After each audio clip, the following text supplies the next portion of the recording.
The Xbox One X was revealed a short 2 weeks ago, and already we have analysts projecting the next 4 years of sales for the system. I'm going to tell you all about it, what their projections for, and why I think they're completely wrong. What is going on, guys? Randall Thor 19, the man with the million, back again with another video, and that's right, this video is going to be about the Xbox One X, its future prospects in the gaming industry, and what some of these analysts are saying they expect it to sell. So, a report came out today from DFC Intelligence saying that basically the Xbox One X will be selling 17 million by 2021, and that the Xbox One family of devices will be at 63 million in that same time frame. But before we actually talk about those numbers and why I think they are just completely off the wall wrong, I think I should mention what exactly is DFC Intelligence, right? So here you can see DFC Intelligence stands for Digital Future Consulting and Intelligence. It says here, DFC Intelligence provides market resource reports, interactive services, and consulting for the global digital game and entertainment industry. The core DFC team has collectively more than 100 years of experience in multiple aspects of game business, blah, blah, blah, blah, blah, blah, blah, right? Whole bunch of stuff here. Now, if you actually scroll down to see their latest reports, oh boy, look at some of the stuff we see here. You can get a market brief on the Microsoft video game systems and Xbox One overview and forecasts for the low price of $999.95. But if that's not up your alley, you can pay $4,000 for their worldwide video game market forecast. And if you want to even go further, you can check out their report from February for the PC gamer hardware systems for the low price of $5,000. So this is a company that makes predictions. They have a bunch of analytical data, and they sell these overviews and forecasts to customers. So the closed customers can probably, pre-order systems, things like that. A whole bunch of stuff. Well, anyways, they put out in one of their briefs, probably a part of this $1,000 Microsoft Xbox One X thing. They basically came out and they said that they issued a brief saying that they think 17 million Xbox One X systems will be sold by the end of 2021. And that 63 million, that by the end of 2021, the total Xbox One family of systems will be up to 63 million. And they say here, the problem for the Xbox One X is that it's ultimately designed to cater to a demographic that's inherently quite small. They say Xbox One X is an expensive system designed to appeal to a fairly narrow demographic of gamers who want high-quality graphics, but do not want to spend the money on a high-end PC. The challenge is that it is a fairly small addressable market, even as sales of 4K television sets start to soar.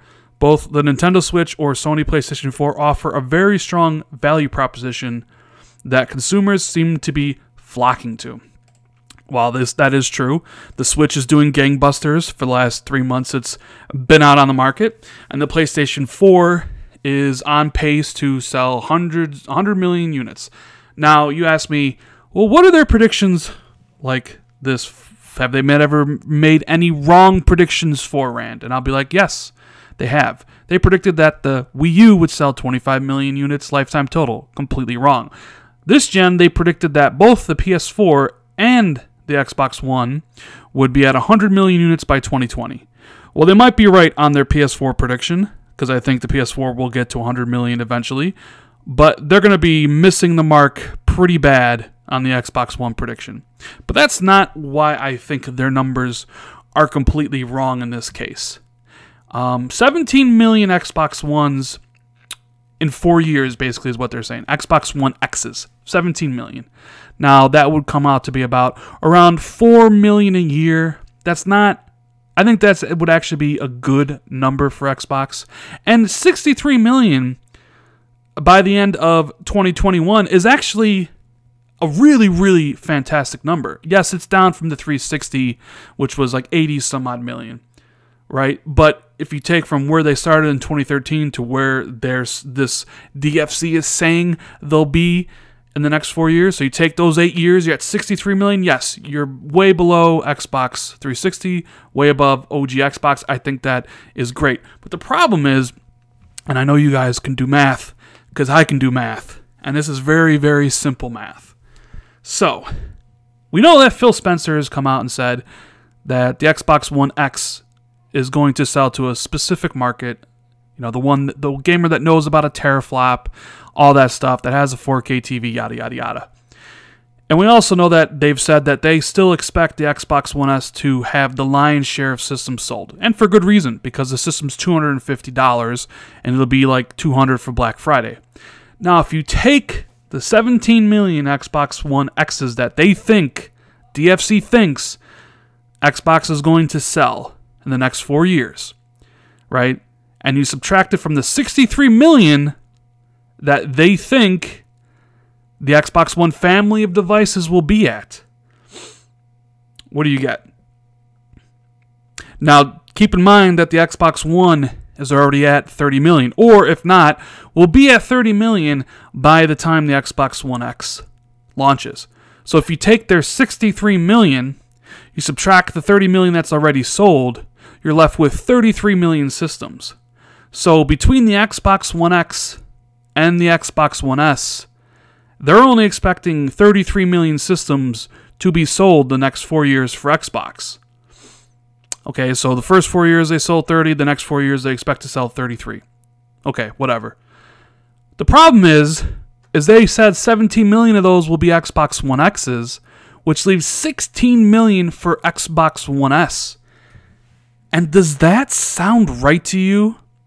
Does it ring true? Do you guys really think that the Xbox One X is going to sell more systems than the Xbox One S? I can hear everybody right now saying, hell no, Rand. There's no chance that $500 system outsells the $250 system. And I completely agree with you.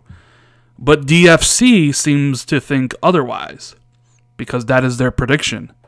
Their prediction is that the Xbox One X will sell more consoles than the Xbox One S in the next 4 years, which I find to be utterly laughable and ridiculous. Look, Sony put out a PS4 Pro last year.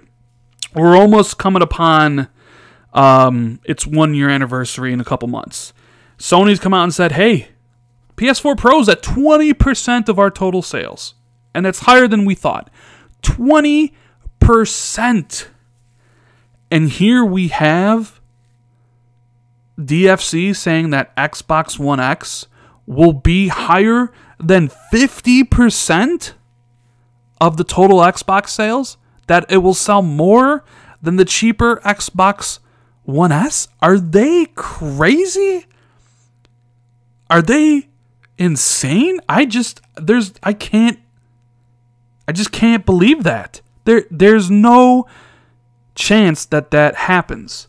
Now look, I think Xbox One X is going to sell well. I think it's going to sell to a higher percentage than PlayStation users, honestly. So the PS4 Pro sells at 25%. I'm expecting that number to be 25% to 30% for Xbox. I don't think it's going to go higher than that. It's $500. There's a cheaper option out there. There's no way on God's green earth, and in the next 4 years, the Xbox One X outsells the Xbox One S. The only way that happens is if Microsoft decided to stop selling the Xbox One S next year.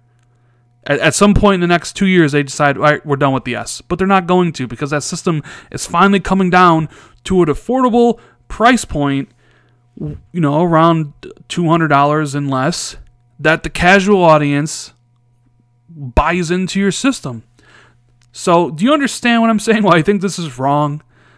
I would love for that. Look, I'm not saying that I don't want it to happen, because that would be really cool, but it flies in the face of logic and everything else that we've known about the video game industry. I just don't see a $500 system outselling a $250 system the next 4 years. I just don't, not especially when you have guys at Xbox saying, like Phil Spencer saying, no, the Xbox One S will sell the most. So then this brings into the question of the entire article here, their entire note. Is it completely wrong then? Is their 17 million prediction of Xbox One X is wrong?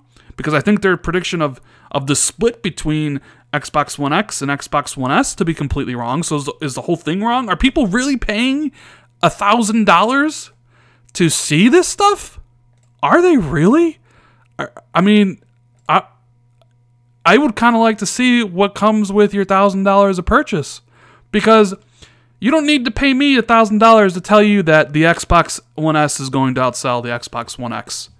I'll do that for free, and it'll be right. But yet they're saying the opposite, which is weird. And they've been wrong before, and I think they'll be wrong again. I don't know. I mean, 17 million, 4 million a year, maybe that's too high. Maybe that's way too high of a prediction. And maybe they're lowballing the S, but they're wrong. Completely. I'm not even sure the Xbox One can even get to 63 million. I mean, who knows? This gen is so weird with mid-gen upgrades and stuff, and I'm not sure exactly what the number Microsoft and Xbox can get into, honestly. But I wanted to talk about this article, and I wanted to say why I think they're completely wrong, let you guys know why I think they're wrong, and then show you exactly what this company does and how they actually sell their information to investors. And if this is the kind of quality information you get about the Xbox One X outselling the Xbox One S, then who the heck is paying $1,000 or $4,000 for these reports? I would really like to know, because that seems like a gigantic waste of money to me. Anyways, guys, I hope you enjoyed the video. If you did, hit that like button. Share this out with all your friends and followers. I really appreciate it. Subscribe if you haven't already. And I'll see everybody later.